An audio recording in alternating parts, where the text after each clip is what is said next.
নমস্কার। আজকে আপনাদের সামনে আমি নিয়ে আসছি পুরীর উদয়গিরি খণ্ডগিরি। এই উদয়গিরি খণ্ডগিরি যখন গিয়েছিলাম, গাড়ি আমাদের দাঁড়িয়েছিল ঠিক নন্দনকাননের সামনে যে পার্কিং আছে, পার্কিংয়ের কাছে। ওইখান থেকে অনেকে বলছে অনেকটা, কেউ বলছে হেঁটে চলো, কেউ বলছে অটোয় চলো। দিয়ে আমরা কিছু মানুষ হাঁটতে হাঁটতে চলে এলাম উদয়গিরি খণ্ডগিরি। এই উদয়গিরি খণ্ডগিরি যে দুটো জায়গা, দুটোই একটু পাহাড়কে নিয়ে, সেখানে বৌদ্ধ ধর্মের যে গুহাগুলো, যেখানে বৌদ্ধ ধর্মের সাধুসন্তরা যেখানে আরাধনা করত বা যেখানে ধ্যান করত, সেই জায়গাগুলোকে নিয়েই এই মূল উদ্দেশ্য।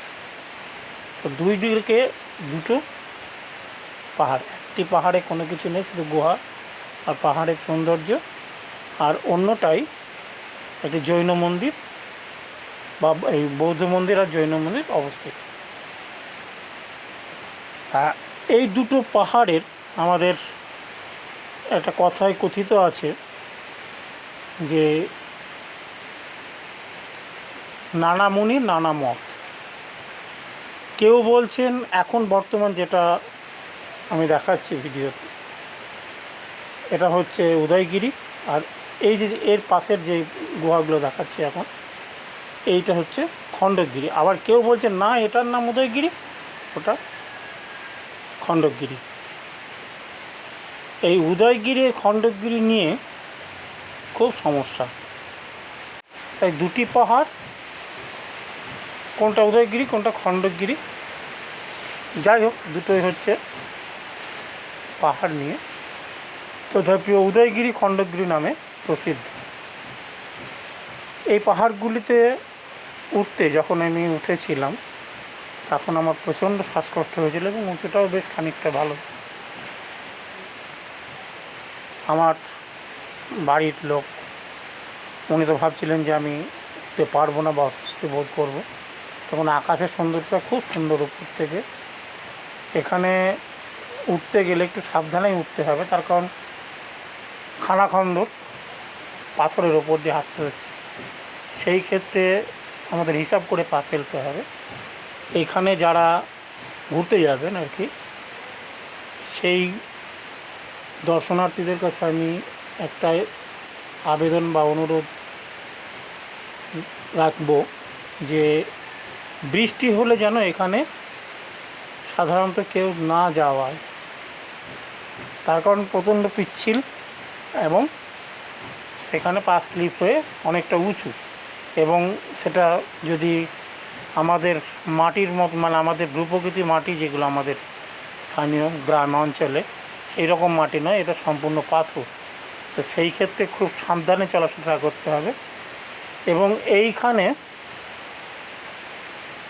প্রাকৃতিক সৌন্দর্যটা খুব সুন্দর, যেটা ভিডিওর মাধ্যমে কোনো কিছুই সেই সৌন্দর্যকে প্রস্ফুটিত করা যায় না। তবে যতটুকু সম্ভব হয়েছে ভিডিওর মাধ্যমে ধারণ করে আপনাদের আমি দেখানোর চেষ্টা করি, বা এই ভিডিওর ক্ষেত্রেও সেটা করছি। আমি শখের বশবর্তী হয়ে এই ভিডিওগুলো করে আপনাদের সামনে তুলে ধরার চেষ্টা করছি। দেখুন, এখানে প্রচুর মানুষ এই গুহাগুলোতে বিভিন্ন রকম শিলালিপি এখনও আছে বর্তমান। কিছু নষ্ট হয়ে গেছে এবং কিছু বর্তমান আছে। যে শিলালিপি আমাদের উদ্ধার করা সম্ভব নয়, যেহেতু কী লেখা, এগুলো কী ভাষায় সেটাই জানা নেই, তো তার উদ্ধার কার্য কী করে হবে।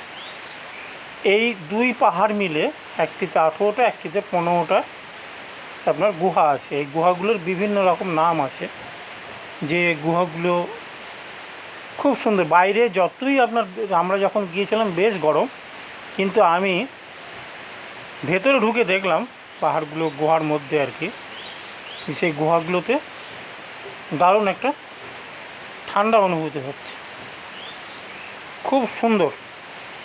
তাই এই যে পাহাড়ের গুহাতে আমাদের মনীষীরা দেখি যারা এখানে আরাধনা করতেন বা ধ্যান করতেন বা যে ধর্মের যেভাবেই করুক না কেন, এই জন্যে ওনারা এই পাথর কেটে গুহার সৃষ্টি করেছিলেন। এই পাথর গুহাগুলো খুব সুন্দর এবং ঠান্ডা, সেখানে কোনো গরমের, বাইরে প্রচণ্ড রোদ কিন্তু ভেতরে সেই গরম নেই বললেই চলে, যার জন্যে এনাদের অসুবিধা হতো না। আমরা এখন ডিজিটাল যুগে বিভিন্ন রকম ফ্যান, এসি বিভিন্ন রকম ব্যবহার করি, কিন্তু তাদের মতে, তাদের যুক্তি বা বুদ্ধিতে এইগুলোই সেই যুগের ঠান্ডা বা ভালোভাবে থাকার জায়গা বেছে নিয়েছিলেন, যেখানে গরমের সময় গরম লাগবে না, শীতের সময় শীতও লাগবে না। এখন শীতের সময় প্রকৃতিতে এই জায়গাগুলো গরম হয়ে উঠবে, যার জন্যে এইগুলো হচ্ছে বৌদ্ধ ধর্মাবলম্বীদের গুহা, তৈরি করা গুহা, যেখানে দেখুন উপরে এখনও শিলালিপিতে তাদের সেই বাণী এখনও এই পাহাড়ে ধারণ করা আছে বা ধারণ করে চলেছে। হয়তো এগুলো আস্তে আস্তে লুপ্ত হয়ে যাবে, কিন্তু দেখুন এই পাহাড়গুলো কয়েকশো বা কয়েক হাজার বছর আগের এই গুহাগুলি এখনও কিন্তু বর্তমান সুরক্ষিত আছে, কিন্তু এইগুলোকে সংরক্ষণ না করলে হয়তো আস্তে আস্তে বিলুপ্ত হয়ে যাবে। এটা তাহলে আমি আসলাম খণ্ডগিরি, ওখানের কিছু সাধারণ মানুষের জিজ্ঞেস করে পেলাম। এবার আমরা যাব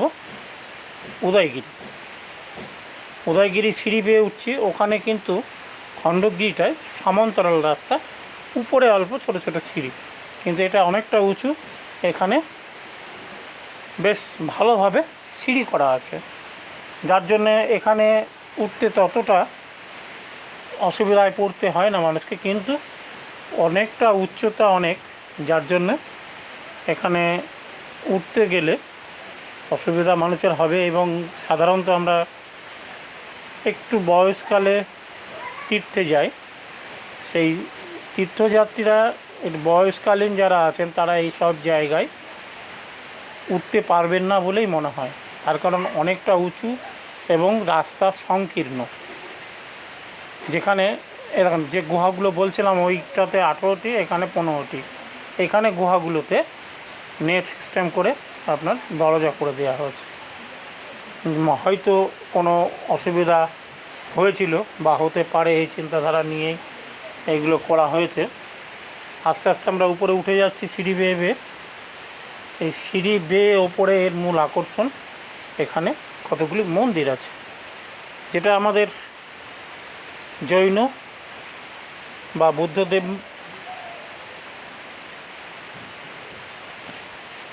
বৌদ্ধ ধর্মের প্রবর্তক কারও মূর্তি আছে, সেটাই আপনাদের আস্তে আস্তে আমি দেখাবো।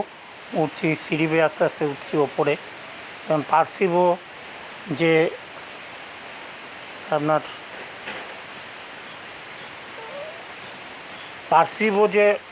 গাছপালাগুলো খুব সুন্দর, এবং এগুলো আমাদের এই সাধারণ গ্রাম বাংলার গাছের সঙ্গে মিলবে না। এরা একটি আলাদা পাহাড়ি গাছ, যে বিভিন্ন ধরনের, যার নাম আমি জানি না, তার কারণ বিভিন্ন রকম ফল আলাদা, ফুল আলাদা। এই নিয়েই আমাদের এই ভিডিওটি আমি আপনাদের সামনে তুলে ধরছি। এবার আস্তে আস্তে উপরের দিকে উঠে যাচ্ছি। উপরের খাঁজে এই গাছগুলো বর্তমান ছিল। এই গাছগুলো দিয়েই আমরা ওঠার রাস্তায় খুব মনোমুগ্ধকর পরিবেশ দেখতে পেয়েছি। কারণ এই মন্দিরগুলো, এটা একটা বৌদ্ধ মন্দির, এখানে বুদ্ধদেবের মূর্তি আছে, এটা কালো পাথরের। আর এখানে কাছে গিয়ে এই মন্দিরে আর কি, এটা যে মূল মন্দিরটা, সেই মন্দিরের কাছে গিয়ে বিগ্রহের ছবি তোলা নিষেধ। তার জন্য আমি বিগ্রহের ছবিটা আপনাদের দেখাতে পারবো না। পার্থিব যে সপ্তসুরের দেখুন দুই দিকে দুটো হাতি, সপ্তসুর, তার 7টা সুর আছে, দুটো হাতি দুই পাশে আছে। এটি সাধারণত আমরা আবার আমাদের ভগবান বিষ্ণুর বাহন হিসাবে আমরা জানি। এটা হয়তো মন্দিরের অন্য কোনো আকর্ষণ করতে চেয়েছিলেন। চারিদিকে একটি বিশাল পাহাড়ের ওপরে এত সুন্দর একটা মন্দির, যেটা যেনারা এই পুরী ভ্রমণে যাবেন অবশ্যই উদয়গিরি খণ্ডগিরি দেখবেন। এবং খুব সুন্দর জায়গা, মনোরম দৃশ্য, প্রাকৃতিক দৃশ্য, উপর থেকে পার্থিব মানে তাকিয়ে দেখার মতো জিনিস, যেগুলো খুব সুন্দর এবং মনোরম। তাই এ দেখুন পুরো পার্থিব শহরগুলোকে দেখা যাচ্ছে কত সুন্দরভাবে দূর থেকে। এইগুলো আর আমি দীর্ঘায়িত করব না, শেষ করলাম। সবাই ভালো থাকবেন, সুখে থাকবেন, আমাকে নতুনভাবে আরও ভিডিও করার উৎসাহ দেবেন, এই আশা রেখে ভিডিওটি শেষ করার চেষ্টা করছি। দেখা হবে আবার নতুন ভিডিও নিয়ে, নতুন রূপে, নতুন কোনো জায়গা ঘুরতে গিয়ে আপনাদের নতুনভাবে আবার দেখাবো। নমস্কার, ভালো থাকবেন, সুখে থাকবেন।